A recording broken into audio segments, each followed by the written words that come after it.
নোয়াখালীর বেগমগঞ্জে সম্পত্তি দখলে বাধা দেয়ায় গত কয়েকদিন কিশোর গ্যাংয়ের দফায় দফায় হামলা ভাঙচুরের লুটপাটের ঘটনায় আতঙ্ক বিরাজ করছে বেগমগঞ্জের শরীফপুর ইউনিয়নের হাসানহাট দক্ষিণ বাজারের দোকানদার ও এলাকাবাসীর মাঝে। তারা বলছেন, স্থানীয় শেখ আহমেদের সম্পত্তি দখল করতে যায় কিশোর গ্যাংয়ের প্রধান অনিক ও তার ছোট ভাই তারেকের নেতৃত্বে একদল সন্ত্রাসী।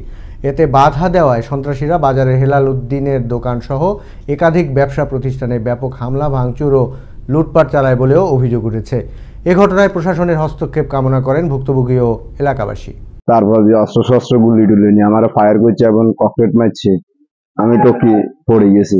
এখন আমি বিমানবন্দ থানায় একটা মামলা করি। অবস্থায় ওরা আমাদেরকে সবসময় হামলা দেয়। আমাদের বাজারে প্রায় 4-5টা দোকান চুরি হয়েছে। অনেক তারেক আরো লোকজন আছে, ছেলেপেলেরা আছে।